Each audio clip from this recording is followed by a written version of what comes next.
Welcome to 6 Minutes. This is Jason Fulmore. I am here today with Collins Hill, former Collins Hill wrestler and future Kent State Golden Flash, Lucas DeSilva. Thank you. How's it going, Lucas? Going good, man. Thank you for having me on. Yeah, so you got, I see you're repping your Fat and Scrappy. Of course, it's for the brand, man. It's always for the brand. Come on now. And I got one as well. So, always trying to help out. But I like the fact that you've been doing a few things and having a few chats with people. What's the most interesting chat you've had? So I don't know if you know any pro wrestling. Do you remember the wrestler Bull Buchanan from WWF? I don't. Well, he was a pro wrestler and he has a son named Ben Buchanan who wrestled in Alabama. Yeah. He wrestled for Ranburn or something. Yeah. I spoke to him at the wrestling event that I went to, and I was like, okay, this is really weird. I'm speaking to a guy that I've watched wrestle in all WWF tapes for years, and now we're speaking about Fat and Scrappy, him wanting a shirt. I was like, this is really weird. Okay, but it was cool. It's just I've been having a lot of cool conversations with different people about whether it's wrestling, Fat and Scrappy. I'm blessed to be in the situation I'm in. It's blessed. Cool. Yeah. So are you going to continue this when you head up to Kent State? Or Absolutely. This is Fat and Scrappy. I've said it to everybody. This is just the beginning. This is empires, not kingdoms. I love Cliff Fretwell to death. I love that saying, and I mean it. This is the tip of the iceberg for what I want to do. You guys are just getting I've been talking about doing this since I was 14. You got to remember that. I've had these ideas since I was that young. So now I'm 18. Now with some financial backing to my name, now we can really start going with this. We're going to have some fun. I promise you that. We will have some fun. There are going to be some things coming. You're like, what? All right. So getting into wrestling, and we're going to talk a little bit about wrestling and not wrestling, get off the mat a little bit. But in terms of wrestling, and one of the things I get in terms of people reaching out to me is kind of the recruiting process and that sort of thing. And I said, you're on your way to Kent State. But for you, I'm really interested in what did that process start looking like? Because you, as a freshman, you were talented. You had some accolades behind your name, that sort of thing. Did people start reaching out pretty early in the process, or did it take a while? So I remember I went to Kansas City, and to now let's kind of backtrack. Freshman year, I had a solid start. I was making 126. I bump up to 132. My welcome to 132, Dayton Fix, first match of the tournament. That was lovely. Look, I gave him a 15-5 match. It was his closest match that season. I had him on his back at one point. Hell, I'll take it. But, it was after that match, I started having, at Kansas City only, because Kansas City, if you've never been, West Virginia, Northern Colorado, I'm seeing different coaches. I'm seeing people I recognize. That's a big scouting event. I didn't even – I knew it was a big tournament, but I didn't know how many were going to be there. So I get hey, good match, kid. Hey, keep it up. Hey, what grade are you in? They go talk to Senate at the time. I didn't really get reached out to officially until middle of my junior year. I kind of went under the radar, whether for better or worse. Of course, I had the Newberries and Landers, and God bless them, not to say anything, but I had those kind of schools hit me up really early. But the bigger name schools, ones that I was eyeing up from when I was younger, they only started getting me middle of my junior year-ish. Okay. All right. Well, and that makes sense. So then what's the process? So, well, we're going to get to how you ended up at Kent State. So I don't want to I want to finish with that. Yeah. But were there schools that you were kind of more? There was a time where I was going to go to Campbell. There was a time where Campbell was going to be the move. Okay. Now, I'm not going to speak on things, especially with Kerry not being there anymore. Kerry Colott is a legend. I have the utmost respect for the man. I said it to my mom. I think me wrestling under Kerry Colott would be special. I would learn so much from that man. He's one of the greatest America's ever had, so this is not to disrespect him in any way. How do I put this? When I went to Campbell, I think I gravitated toward the allure of somebody wanting me. And I think it was different. And as a high schooler, to the guys that are listening, it's going to happen to you. The first big college that comes for you, you're going to be like, oh, my God, this is so incredible. I had West Virginia. But then once West Virginia, Northern Illinois, North Dakota State, Clarion, Kent, of course, once they all started to come for me, I kind of started to recognize that I did have worth. And then it kind of started to become Campbell kind of just dropped off the face of the earth for me. Around the time they signed Riley Augustine, no diss Riley Augustine, he's my brother. Love that kid. Love the whole family. Ryan, Nancy, the whole crew, East Side. They're great guys. But they kind of just fell off the map for me. And then it was, okay, now we're starting back from zero. Okay. But once we hit that point of zero, Kent really showed themselves as the front runner. They were very interested in me. They invested a lot in me. And it just – they – after Campbell dropped off, they became the front runners and never looked back. So let's go back over the last 4 years. And you mentioned Dayton Fix and wrestling Dayton Fix.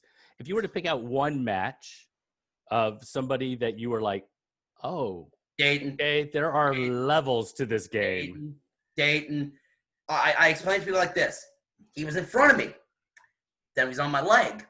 Didn't see the in-between part, though. I saw here and then leg. I was like, okay, he's there now. And it was – I knew how good he was, right? So don't get me wrong here. I knew how good he was. I don't think I recognized how – I thought a lot of people when they wrestled him, they just gave up and died, which I do. I still believe. I watch guys wrestle. I'm like, okay, he just laid down and died. I gave him everything I had, but it was just – I felt as though he was 3 moves ahead of me at every point. Yeah. I was like, what the hell? Like, he's here and then he's there. Yeah. Like, and so quick, bro. So quick. Like, so let's let's go to Collins Hill and Camden this past year. You guys had your shot. Probably the best shot of anyone in the last, 5 years or so of knocking off Camden, especially in that duel. So what was, as you guys are talking, as Etheridge is kind of laying out the plan and kind of you guys are trying to figure out where you have to win and all those things. Okay. What was the thing that kind of had to happen? Weigh-ins, and this is where I say to kids, high schoolers, when your coach tells you to weigh in something, do it. I'm not going to name this kid's name. We had a kid that could have made 60. He was like 62, like on the scale every morning, but his dissension didn't let him. And the problem was, we knew the issue was Camden was going to want to throw a sacrificial lamb. We knew that. Right. And, not saying it's a bad thing. Hell, I would have done the same thing. But we knew that. We were trying to find a way to get me on either Omega or Herring. That was what we wanted in the best case scenario. Right. Was to get that kid on the lamb, either way, 3-3 either way, me on one of them, get a fall, get a big win. Now we go into the lead, where the way I looked at it in my head, if this match happened, that we wanted to happen, I think this person either beats the guy they sent out or gets beat close. Either way, we're down 1. If I go wrestle Omega, we saw what happened the 2 times I've wrestled him this year. I get the fall. We're up 5 heading into the last match. All we have to do is not get pinned, because even if we get teched, we have the criteria. Right, but you guys didn't have that opportunity because of the way. Have dissension. I got you. And I'm not going to lie to you, the other thing is Powell. We needed Powell to beat Orm, and that's not to diss Powell. I love Powell. That's my brother. It was a close match. It was one of those things where we needed that coin flip, because here's the way you beat Collins Hill. And this, everybody knew it. Take 1 off the 5, alleviate the rest, win the also-rans. Think about it. Let's look at the big – right. Powell, Clint, Joey, Elijah, me. They beat Powell, Clint, Elijah, and Joey. Neither of them got falls. I think they all got either majors or decisions, and then you had me getting a fall. That alleviated the majority of the points that we were murdering people with the whole season. That's the way you beat Collins Hill, and they executed that plan to perfection. Right. And here's the thing about duels. And duels was a wake-up call for me, and here's what it was. And no one gets it. I love my team. I went to war with those guys. Those are still my brothers. I talked to Mente, Joey. I talk to those guys damn near every day. Colin Wagner, all of them. I recognized that they weren't gonna – they're football players that wrestle, most of them. And the moment I realized it is when we took our picture. So they gave us a plaque for the 2020 class, and it's, congratulations, 2020, whatever. It's the picture of duels after we lost to Camden. 4 of us aren't smiling. The 4 that aren't smiling, Etheridge, Pietro, Miller, me. Everybody else got a big smile on their face. And that's when I realized, okay, they don't care as much as I do. It was that moment where I was like, okay, they don't care. We just lost less than 20 minutes ago a state title, and they don't care. Okay. Like, it was that moment where I was like, okay, cool. It's tough I had to find out 4 years, but I found out, I was like, okay. Like, right. It was painful. So let's go off the mat now, because I've seen a lot on Instagram of you playing golf, right? Yes. So what's a sport that you are good in that you're good at off the mat? I was all county in football for a few years at nose tackle. Okay, and what's a sport that you're not like? Golf. Why, Golf. So, why do you like to golf? oh, hey, no, okay, wait. Let me me and my friend Colin and Christian, we said we should do something, just hang out. We said, hell, the golf course, it's $16 with the golf cart. And then you rent the clubs like $7. We said, hell, why not? It's cheap. We went, we had a good time. I did break the course record for the highest winning score ever. I think it was like 159 or something. I have to go back and look. But it's that's a record? The highest winning score, like the worst winning score to ever win on that. Like, I was so proud of that.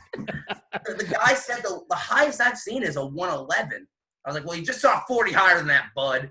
It was kind of funny. Coming back and doing it once a year. It's a little just for a joke. Like it's not great at golf. All right. Not going to the PGA Tour anytime soon. You know what? Most of us aren't. So there you go. No, you won't see me on the tour. All right. So a few quick questions, just because I'm really interested in kind of your perception. So it could be on your team, but it could be anybody you kind of know in terms of wrestling. Who is Jekyll and Hyde? Who is a monster on the mat and like the absolute nicest person off the mat?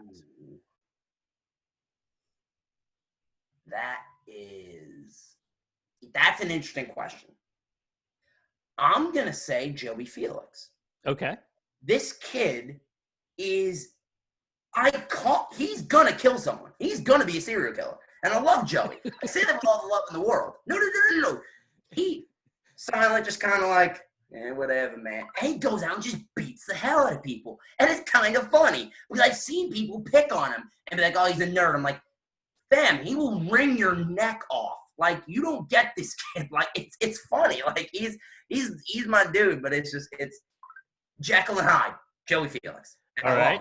That's not even a difference. I love him. Like, who is the best athlete on your team? Regardless, like you go play whatever sport. Okay. Who's the best athlete? Overall athlete. Oh, I see. Someone's going to be annoyed at me no matter who I pick here. Agreed. That's the reason I'm asking it. And this is going to be kind of shocking because me and this kid have butted heads a lot. Jalen George, our 220 that we had at the end of the year. That kid is ridiculous. And considerations, Mente Bridge, Elijah Griffin, Clint Gilbert, myself, because, I'm just a stunning athlete. Just oozing athletic form here. Like, all those guys are great athletes, right? But Jalen is surprisingly quick, ridiculously strong, and his cardio is what shocked me the most. See, because football players don't understand what wrestling shape is until they have to get into it. But Jalen had that from the rip. He never really died cardio-wise, which is fascinating to me to see a football player that kind of had a natural ability to just go. I mean, right. He started in state quarterfinals when he took Dylan Lyerly, state champion at 220, to a 5-4 match, 5-3 match. It was like a 1 or 2 point match. Right. That's awesome. I can't remember the exact score because I was still annoyed about other things.